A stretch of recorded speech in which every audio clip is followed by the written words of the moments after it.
Yeah, it's your boy Eric, aka Young God, coming to you live in the Pink Dungeon, giving it to you real raw, rugged, and hey man, your boy done came with not one, not two, not three, but four, man. We done came with four interviews today, man. I'm really a journalist in these streets, man. Y'all niggas need to watch out. I ain't even go to college for this, man. I'm out here, and we got somebody on the phone right now, man. Like the Breakfast Club say, we got a special guest in the building, but I'm gonna let brother man introduce himself, man. Who we got?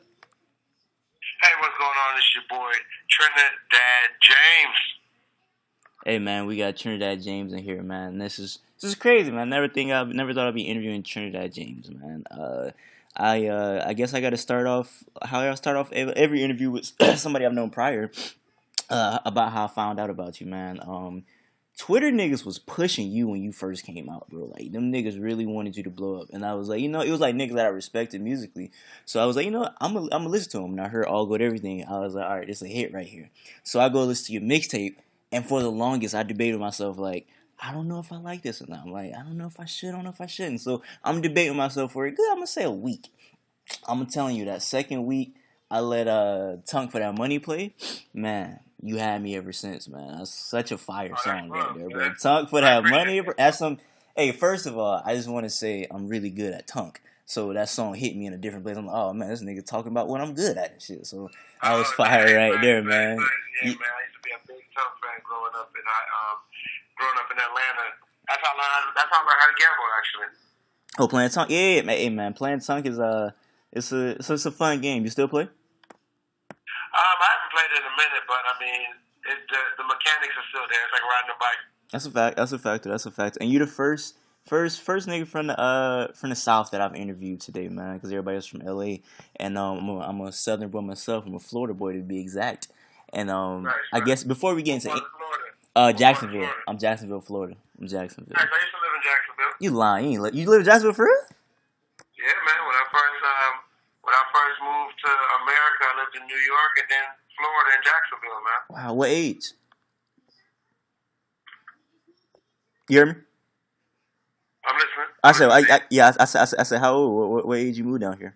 I was a kid, man. I was a kid, man. I couldn't be no older than 5, 6. Wow, that's crazy. You remember elementary school you went to? Many as hell. But I was in Atlanta. Okay. Wow, yeah, that's crazy. Yes, shout out to Jacksonville. That just threw me off. Oh, that's what I was going to say. Yeah, because I was we was talking about movies. I think it was Sean Brown. Me and Sean Brown was talking about movies, and he didn't know the classic movie that came out of Atlanta. I had to put him on, and I would assume that you know about Snow on the Bluff, right? Of course. See, I think that is one of the greatest movies of this decade, and it's not the respect is not given. I don't feel like. So before we get into anything, I just want to ask a native Atlanta person, how do you feel about Snow on the Bluff? It's amazing. I mean, Curtis Snow, that's my nigga. Oh, really? I would ever like in Okay. real life. Okay. So, I mean, that concept of shooting that he did, trust me, people have took that concept since then or whatever and just did it on a major movie scale, and that's not fair to him. Mm-hmm. But I mean, it happens all the time. But that was a trendsetter, man. Man, that movie is like it gives you'll be laughing, you'll be like, whoa, that really happened. You'll be sad looking at the movie, like when his son was crying, like that movie there, man. That's a crazy movie. So yeah, shout out to Curtis Snow, man. Shout out to Curtis Snow. And I guess going back to you a little bit when you said you was growing up, where all did you live at in America? You said you lived in New York, Jacksonville, I and did New York. I did New York first. mm-hmm. Florida, Jacksonville, Atlanta, Georgia, of course, and South Carolina. Okay. And I remember also when I first heard about you, it was these reviewer dudes on YouTube, dudes named Dead in Hip Hop, and they were reviewing your album, or they were reviewing your first mixtape, and they said they was like, damn, this dude look familiar, and it was like, you don't remember him? It was like he used to be at the basketball court. So you play basketball? Like you good at hooping? Oh yeah, I mean I hoop. I mean, am I a pro or something? I would ever know, but I mean, you got to be good to beat me. I'm saying that much. Hey, I mean, saying stuff like that, I kind of want to come out to LA or Atlanta and get buckets on you real quick, man. So, I mean, hopefully one day if I see you out there, we could do that. One day we could do that. And yeah, I know, this, basketball and sneaker go hand in hand, and you're real big in the sneaker community. When did that start? I'd say about 10 years ago now, man. Well, almost 10 years ago, 8 years ago.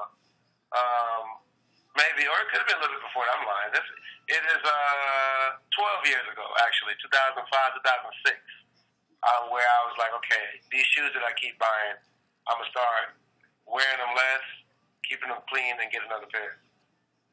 And what was your? Do you remember like the first ones that you got that you just like? Damn, these are like the most greatest shoes of all time. Like the first pair of shoes.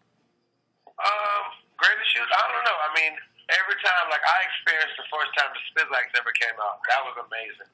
I mean, I've seen every Yeezy come out in 2008. You know, I had all those, like when it first dropped. Those were mind blowing. Galaxy Foam Pods were mind blowing. The first time Great Fives got retroed in '05, that was mind blowing. Lightning, not Lightning, but Tour 4s, those white, yellow, and black joints. Those were mind blowing because the strap could come off, or the Jordan sign could come off because it was Velcro, like the Undefeated 4s. Those were mind blowing. Like those shoes were kind of like the ones where I was like, okay, I gotta start collecting. Are you still into? Are you still in it to this day? Of course. I mean, not as much as I was when I was younger. Because I mean, I've had everything. Well, I got mostly everything I ever wanted when it comes to sneakers. So now it's kind of like, what's new coming out that catches my interest? But it really has to catch my interest. Has there anything been like coming out as of late that really caught your interest? I've been on my boots, man. You know, I'm a little bit grown, a little bit older and grown now. You know, with my fashion decisions. So sneakers, to keep it in sneakers. The Virgil Off-White Jordan 1, that's a great hypebeast shoe, just in general, the idea of it. What else? The 350 Easy, you can't really go wrong with it. I respect it. The gray one's the first one, Turtle Doves. The 750, the first gray one, those Zen gray 750s, that shoe is good. That shoe is good. What else? I was happy that Motorsport 4 is retro, like for normal people to get type thing. That was good. What else? New Balance has been doing this thing a little bit. Trying to think. When I look at those Cos 4s, I got those. Those are cool. That's a good shoe. You know, I'm not a Cos guy, but I'm a Jordan 4 guy. So I was like, this stuff is art. I look at it more as art than actually having the sneaker. See, I feel so left out because, like, of course, I'm black in freaking Florida, and I'm like the only nigga down here that don't know the Jordan numbers. I know what the ones are. I don't know anything past the ones. And like a nigga like, do your research, man. I got to like it'd be a fine female, and I'd be like, he'd be like, damn, she fine. I'd be like, where she at? He'd be like, oh, girl with the sixes on. I was like, nigga, I don't know what the fuck that look like. Like, I'd be so confused because I'm more of a nigga like I'm more of a relaxed nigga. I like flip flops, so I got literally every Jordan flip flop that ever came out. Like I'm more of a flip flop collector or slide collector or whatever. So I don't know. It's crazy. Have you ever been like being black? Have you ever had anything like coming to America that everybody knew about that you didn't understand? What's it called? Just in general, even counting. Like when I first came over, I used to call it the number 3 tree. That was crazy. I thought that was just a Jamaican thing. I didn't. Well, not. It's a Caribbean thing. Yeah, so it's a full island thing. Okay. Yeah, that's yeah, y'all. I knew a little Jamaican chick. She used to like pronounce her numbers a little weird. Anything else you think about like in a black community that we just like everybody knew about it, but you was like, I don't understand what y'all niggas talking about. Jonin, like talking shit about people or whatever. Like that was something to get used to or whatever because coming from the Caribbean, people do it there, but it was called something different, so I didn't realize it was the same thing. Okay. And I guess to take it back a little bit when you first started your music career, I remember watching the video for All Gold Everything, and everybody was like, "Wow, this is like crazy." And I remember, was your first interview Hot 97? It could. I mean, not really. I mean, my first interview? Like major interview? Yeah, sure. I guess your first like mainstream major interview. Probably so. That or Breakfast Club. Okay. Because I remember. Sway. It was between those three: Sway, Breakfast Club. Hot It was 97. all the same morning, if I'm not Okay, mistaken. okay. So yeah, I bring that up because I remember when like you first went up there, everybody, if I'm not mistaken, like all of them, they were very confused. They were, I think they were expecting you to be like some like extravagant, like crazy, like off the wall guy, but you're just very calm, very to yourself, answering the questions like a normal person. Were you expecting them to be like that? Because if I'm not mistaken, that's how they reacted, right? Um, I guess I wasn't expecting that because Hmm. I'm a human, so I expect humans to treat humans like humans. You know, if I'm being cool with you, you be cool with me type thing. Now, if I'm screaming and yelling and doing coke off the microphone, then okay, treat me like that. But it was a little like okay, I had to figure out what it was about. Do when you do interviews to this day, do you still get that treatment like, oh, he's not the crazy guy? Yeah, yeah, because people, I guess that's what they want. Like in their mind, they just want me to be a crack whore. I mean, hey man, if you're not being a crack whore, man, how they gonna get clicks, man? Just think that's their mindset right there. Like, damn, this nigga ain't talking about goddamn snorting cocaine off a crackhead foot. Like, this ain't gonna get me clicks. He be a normal person. So I mean, people just be thinking about the clicks. So I guess that's why niggas was like, this is not going to do well at all. So I don't know, man. It's crazy. Do you is that a thing you get from like fans or like people outside of like the media? Like people come to you thinking you're going to be somewhere else, or a rapper like thinking you're going to be somewhere else, but No, for you sure. that happens too. Wow, that's crazy. For sure, because I mean, like I said, everybody judges books by the character. Hmm. Even though you tell people not to judge a book by the character, that's the only way that people think. 9 out of 10 people that you meet, they're gonna judge you by your appearance. That's a fact. They're gonna judge you by what they think they know. That's a fact. And I guess moving back before you even came to America or just like blew up musically, what were you listening to? Because I know you weren't rapping for that long before you blew up with All Good Everything. So like, what was in your MP3? Well, MP3s wasn't a thing back then, my G. Yeah, I don't know When why. I was I don't know why. I a was thinking to kid, myself like, who the fuck was rocking the MP3? I don't know why I said that. So yeah, but yeah. but What were you listening to in general? before I came to America from Trinidad, I was a baby, so I wasn't listening to nothing but people. You Mm. know what I'm saying? Like my mother, she loved Bob Marley. She loved different artists, from the back in that day, back in her day, should I say? So she would play them. It was a lot of soca. And really back then it was like calypso music and stuff like that. So you had people like the Mighty Sparrow and Lord Kitchener and artists like that. Really dope Caribbean artists, and that's what we would listen to. Okay, and I guess to kind of I guess hop back and forward from early life to now. I remember it was once upon a time where you were, I guess, independent at the time, when you were just becoming first independent, and you, I don't know, I feel like if I was a rapper, if I was in the industry, if I meet somebody and they act one type of way, I'm gonna think they're a friend. Did you ever like when you first got dropped? Because I remember you tweeted something like, "I don't have any like money to pay for features, but I got like DAPs or something of that nature." And were you expecting people to be like considering like, "Oh yeah, that's my nigga, I'm gonna do it off the love"? And were people like that, or were they the totally opposite? Like, nah, I ain't rocking with you. Um, well, that wasn't necessarily the reason why I tweeted that. It was more of like, I'm high 4 o'clock in the morning, and I wanted to cleanse myself of certain cancerous people that was around me, just because they knew I had money. Mm. You know what I'm saying? Like, I don't want anybody around me because I got money. I want you to be around me because we can build together, we can create together, and I really rock with you, you really rock with me. If you're just around me because I got money, then I hate you and I want you to get away from me. But it was certain people that I felt like I wasn't sure about, and I couldn't shake them because the situation was touchy, and I felt like that was the best way for me to do it. Let me throw myself in a pit of fire, so I know you won't follow me into fire. And then I guess, like I said, just going back and forth right now. When you did drop All Good Everything was such a success, did you try to like make another one, or were you just making music?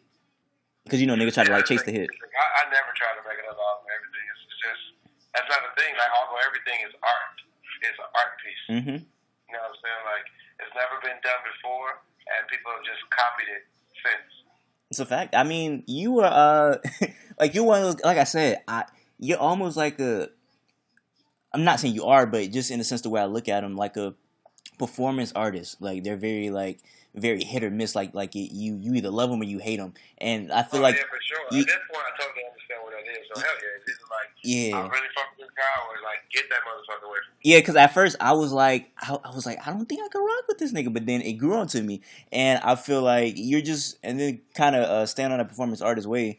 You're a very creative guy yourself. Like you may look like if you look at it on very surface value. Let's say you look at like a all gold everything video. You're like, oh, this is the ignorant nigga right here. You know what I'm saying? But when you look at just Right. everything, the way how it's hitting, you like this is very like creative right here. And then to fast forward to your current music, like a video what is it called? Dad, right?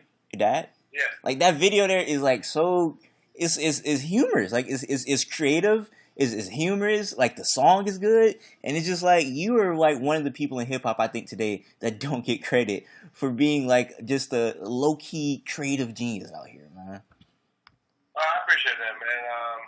It's one of those type of things where no matter what you still got to just keep doing what you do, and hopefully they'll catch up. You know what I'm saying? Like, I learned that it's about your legacy or whatever. Like, your legacy has nothing to do with what people think at all. It's about what you're gonna, when it's all said and done, what did you accomplish? So I just stay focused on that, and sometimes it takes for somebody to be gone or to die for people to get it, or to like appreciate it or whatever. You know what I'm saying? Like, but in the meantime, you can't be too focused on that.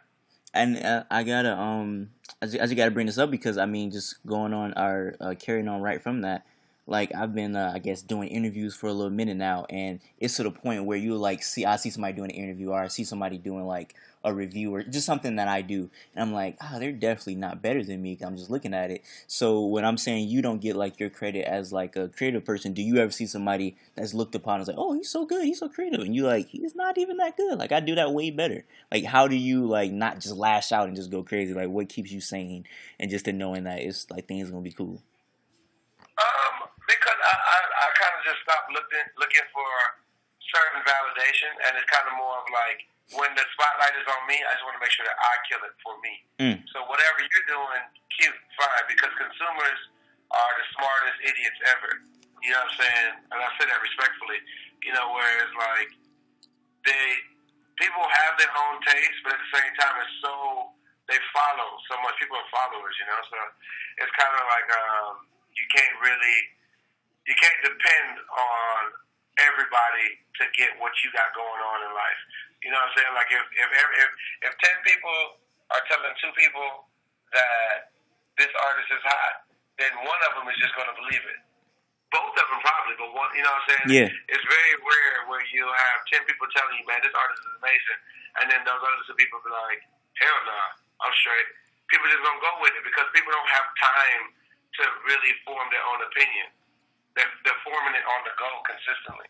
That's a fact, and I don't know. I think that's a nice way to think about it because people are, and then also to add on to that, I feel like it's a mob mentality. Like if you was to come out with a song and 5 people in the timeline was gonna say it's trash, they probably gonna be like, oh, not even listen, be like, yeah, this song trash. So you're right. The consumer is the what you call them, the smartest idiot. That might be a fact. That might be a fact. Yeah, I would agree. And I guess going back to something I kind of asked because I'm not in the music industry like you are.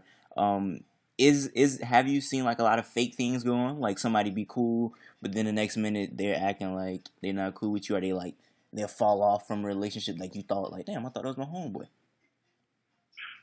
Well, see, that's me. I never think that somebody's my homeboy. So, however I treat people for service value out here for the most part. You know what I'm saying? So, however you are, that's on you. You know what I'm saying? That's definitely like, it is what it is. Like, I don't ever really get too caught up in it.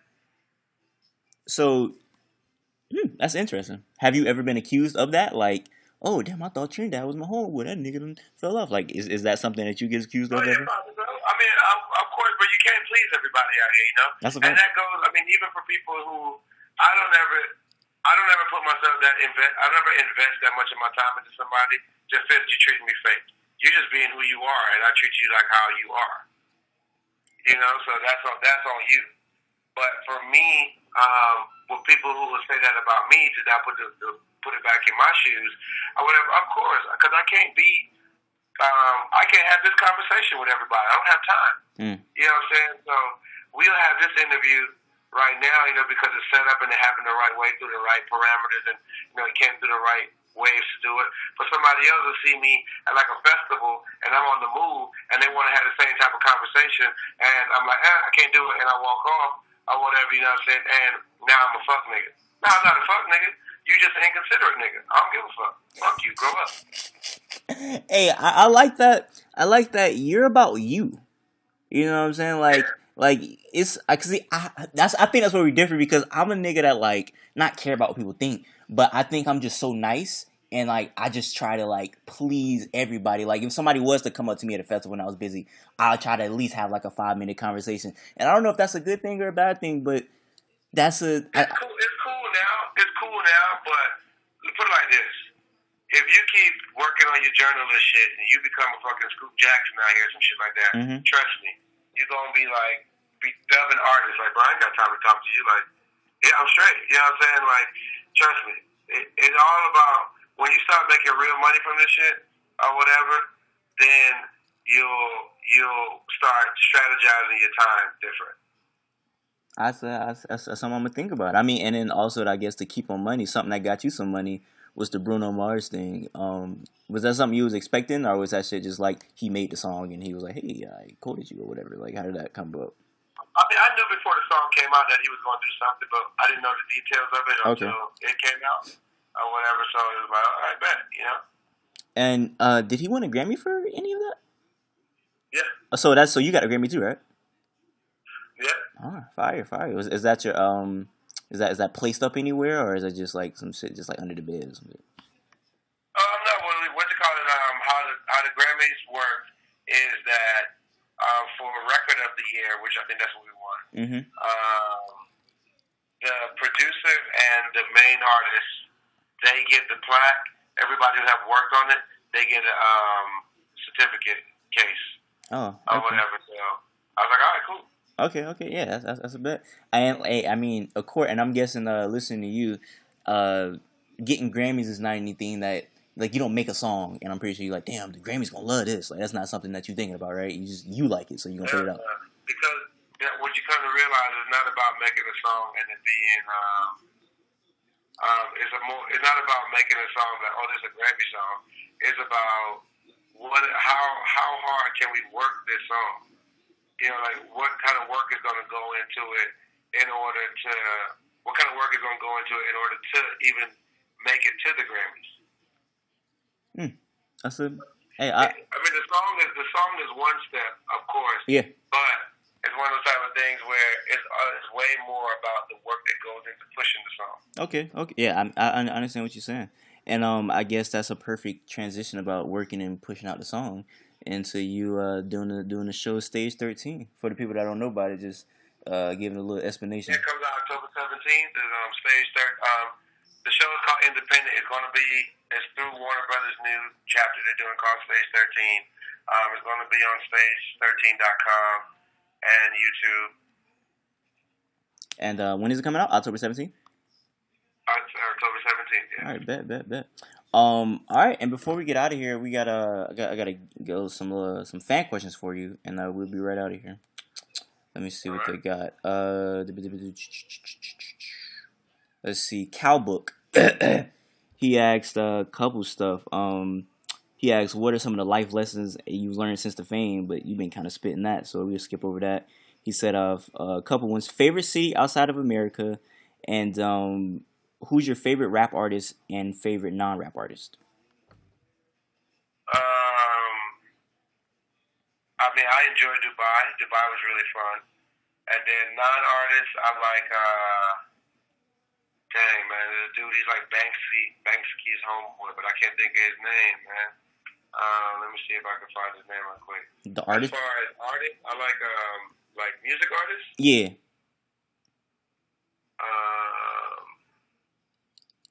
Paul Insect. I like Paul Insect as far as non-artists. He paints and does art, conceptual art, different performance art. Okay. So Paul Insect, and then as far as music artists. I like. I mean, I like everybody or whatever. Like, I don't know. I mean, currently I like A Boogie with the Hoodie new album.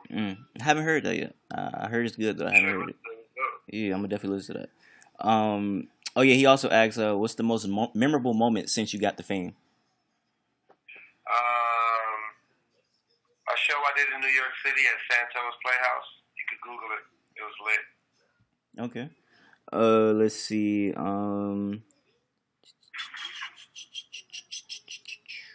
Let's see. We got a question from Trayvon. He said, "Where's your shop located? Where's your shop located? And when is your next project coming up?